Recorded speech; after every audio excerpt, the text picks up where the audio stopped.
एक छोटे से गांव सोनपुर में हर किसी की जुबान पर एक ही नाम था, रवि आलू पूरी वाला।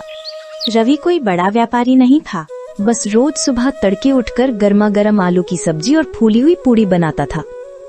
लेकिन उसकी खासियत ये थी कि वो अपना ठेला गांव के चौराहे पर नहीं बल्कि खेतों के बीचों बीच, जहां किसान मेहनत में डूबे रहते थे, वहीं जाकर अपना ठेला सजाता। खेतों में काम करते किसानों की आंखें उसके ठेले को देखकर चमक उठती। हवा में आलू की मसालेदार खुशबू फैल जाती और किसान उसकी ओर देखने लगते। अरे रवि, आज कुछ ज्यादा ही खुशबू आ रही है।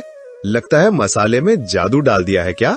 अरे भैया, मसाले में नहीं, ये खुशबू तो मेरे हाथों के प्यार की है। जल्दी आओ, गर्मा गर्म आलू पूरी तैयार है।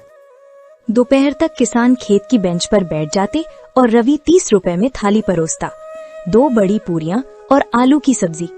सारे किसानों को हमेशा की तरह रवि की आलू पूरी अच्छी लगती। खाना खत्म होने के बाद किसान फिर से काम पर लग जाते। रवि ठेले के पास बैठकर चाय पीता और खेतों की हरियाली निहारता।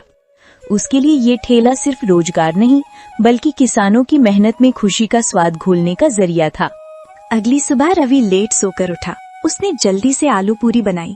वो खाना बनाते वक्त सोचने लगा, आज तो मैं बहुत लेट हो गया, कहीं किसान चले ना गए हों। वो जल्दी से ठेला लेकर खेतों की ओर भागा, पर वहाँ कोई किसान नहीं था। अरे बाप रे, सब चले गए। फिर अचानक उसे एक विचार आया, क्यों ना गांव जाकर सस्ते में बेच दूं? वह गांव जाकर जोर से पुकारने लगा, गर्मा गर्म आलू पूरी सिर्फ 20 रुपए में थाली, जल्दी आओ। गांव वाले दौड़ पड़े। अरे रवि, आज खेतों में नहीं गांव में आलू पूरी बेच रहे हो? हाँ बहन, आज देर हो गई थी, सोचा गांव वालों को ही खिला दूं। कुछ ही देर में उसका ठेला खाली हो गया।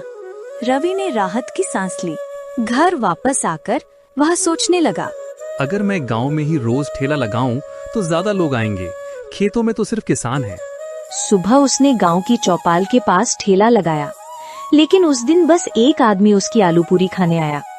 रवि ने उस एक आदमी से पूछा, क्या हुआ भाई, आज कोई आलू पूरी खाने क्यों नहीं आया? रवि भाई, गांव में नया ढाबा खुला है, वहाँ आलू पूरी के साथ मीठा अचार फ्री मिलता है, इसलिए आपके यहाँ कोई नहीं खाने आया।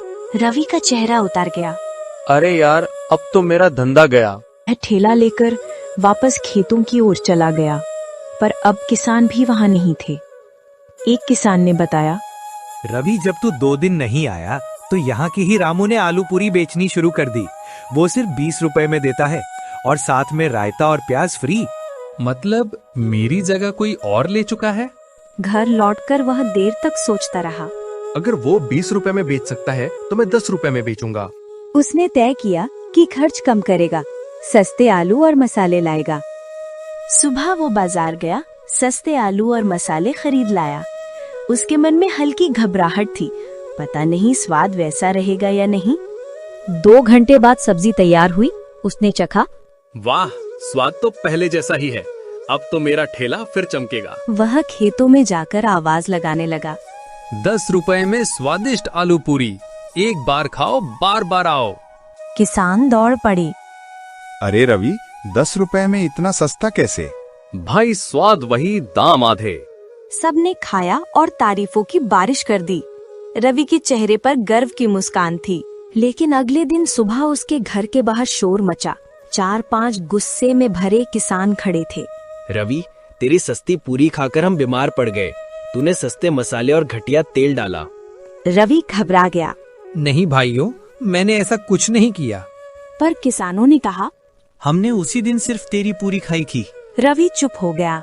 मुझसे गलती हो गई भाइयों, सस्ते दाम में बेचने के चक्कर में गलत रास्ता अपना लिया, माफ कर दो। उसी वक्त गांव के मुखिया आए। रवि ने गलती मान ली है, अब उसे सजा नहीं सबक मिल गया है।